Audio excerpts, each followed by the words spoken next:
The Mechs, man-shaped warrior machines clad in heavy steel, their crushingly powerful plant muscles and sinews moving to the command of the human life within. These steel-clad giants of war have their origins in Old Lemuria, where the destruction of the Bohun sect led to their secret understanding of the Jacobsa, the strangling vine, and life essence to become widely known. As these events have already been explored, we won't elaborate on them this time, and I encourage you to search the records if you wish to know more. The Bohun's knowledge eventually led to the creation of powerful vineworks machines, which got bigger and stronger with every generation, until huge armored constructs roamed and dominated the battlefields of Old Lemuria, leading to centuries of bloodshed and turbulence, short-lived dynasties and never-ending feuds. But those stories are better left to another time. The first mechs evolved from early suits of vineplates, or power armor, created in Lemuria to assist certain forms of manual labor, and eventually used by the warrior elite to greatly increase their combat capability. The vineplates themselves were a development based on the first vine prosthetics, created on demand by skillful artisans. War was such a constant in Old Lemuria that losing fingers and limbs was not wholly uncommon, if one was lucky. But for the nobility and wealthy mercenaries who could afford the battlefield medics and prosthetic craftsmen, these losses often became a sort of mark of honor, one that went beyond a simple battle scar. And as the craftsmanship improved, so did the performance of these prosthetics, until vine and steel surpassed in many ways what mere flesh and bone could do. There is much to be told of the history and development of the Mechs and vine power armor, full of colorful characters such as Gag Irongrip and Lan, the Limbless. Not to mention the evolution of the vine mechs themselves, from relatively small and clumsy early units, now affectionately nicknamed war buckets, to the large, gun-proof and agile behemoths built in modern Sensheva. However, for this video, I will focus on their construction and the training of their wielders at the time of the War of Dust, when Sensheva stood against the might of the Hekaxian Empire. The first step in building a mech, like any other project, is the planning stage.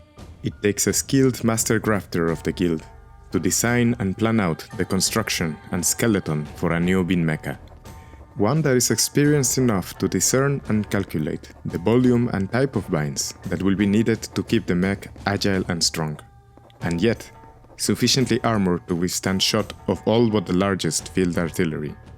They are often assisted by a master steelsmith, who advises in regards to the build of its skeleton and the form and thickness of its plating. Once the plans are drawn, a specialized smithy sets to work on its inner, flexible steel skeleton, while another one creates the armor pieces according to the schematics. The smiths themselves often use vineworks plate and machines to assist their labor with such heavy pieces. The completed skeleton is taken over to the houses of glass, named so for the material of their ceilings and walls, where the Vine Grafters Guild works its complex trade, breeding and caring for the vines. The steel skeleton is assembled and hanged from the ceiling, as a small army of apprentices and journeymen begin the complex process of organizing, bundling, riveting and grafting its vine muscle system, under the stern guidance of the masters. The process begins with the mother vine, that acts as the spinal column of the construct and connects the vine muscles to the Atman, or pilot of the mech. Then it continues from the feet up, filling up the frame, using different types and sizes of vines for each part, as carefully prepared according to the instructions of the masters. Once the vine muscle system is completed, the armor plates are attached over the vines. Some parts of the plated armor, especially the breastplate and helm of the mech, need to be directly attached to the vines. These are often finished and attached to it before the rest of the armor. This is an important testing point for the mech's design. If the plans have been followed appropriately, the armor will usually fit like a glove. Otherwise, it has to be adjusted by the armorer's guild. Each plate is then usually blackened or blued and frequently oiled. On the inside, it is coated heavily, first with a very tough hardened resin and then lubricant oil, all to protect against rust and reduce the friction of the vines growing against it. This doesn't totally prevent rust, however, and while on campaign, the armor needs frequent maintenance by a small army of squires, usually admans-to-be, under the tutelage of their master, and the smiths and soldiers that accompany each bin mecha. Speaking of these pilots-to-be, mech squires, or also called garmics, they are assigned to an atman in their late teens, after being trained and selected from early childhood for their interest and potential to become a mech pilot.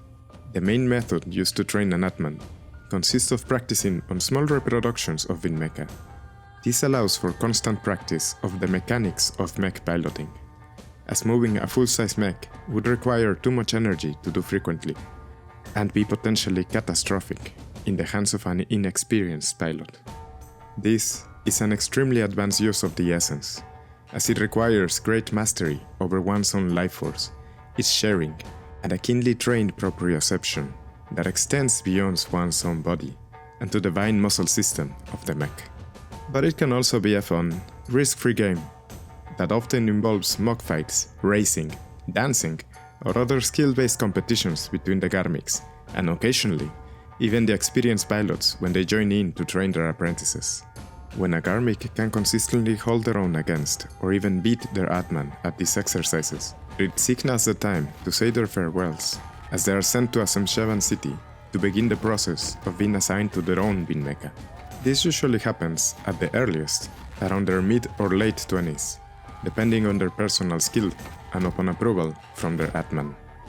Now joined with our freshly finished bin mecha, the potential pilot trains with their new and shiny extended body, testing its capabilities and getting used to the much larger and heftier construct that is a full mech. And this is done, and thorough checks testing the responsiveness and strength of the limbs, the fit of the armor, and the combat prowess of the prospect are completed satisfactorily. The pilot is elevated to the rank of atman and invested with a bin mecha, given their own group of squires to race, and assigned to a drushina, or mech troop. The troop is all too often an already existing unit that has lost its atman to the war, but on happier occasions, the new pilot will join a newly founded troop to go with a newly completed bin mecha, a fresh start to write their legend with. The drushina is extremely important to the functioning and maintenance of a mech, as they not only serve as both its elite guard and support staff, but also provide the energy required to power it by a ritual of sharing. This provides the necessary essence for the atman to operate the vine muscles of their bin mecha. The larger the troop, the easier it is to share this burden, and the larger the operational time of the mech becomes. Some drushina companies have built a substantial name and legend of their own, but only a few can boast of a legacy going back centuries, up to the conflict known as the Reaper's Revolt, which marked the birth of modern Semsheva and the many wars that followed it to defend the young nation. These are treated with particular pomp and exuberance when a new mech or pilot is assigned to them.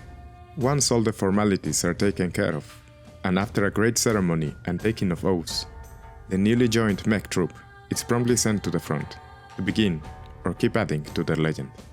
Hopefully. For the War of Dust rages on, as the still young Semshevan Commonwealth faces against the might of the greatest power of the known world, the Hekaxian Empire, and against their crushingly powerful soul engines, which feed on life itself as they crawl over the dust-turned earth, stand the ironclad giants of Semsheva, whose powerful limbs animate to the mighty pull of the vines of war. Hey, it's been a while. Apologies for taking this long to come back. I had to take on a lot of work last year, among other things.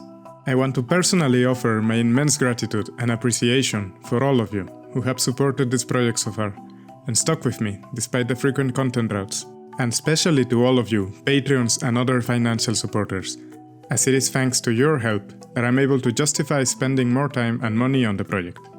So, if you like my work and wish to see more of it, please consider supporting me on Patreon, Ko-fi, etc. Just liking this video and subscribing is a great help as well. Let me know what you think of the mech making Atman training process in the comments, and of course, what you'd like to see the most next. Regardless, may your roots grow deep in this new year, and thanks again for watching. Cheers!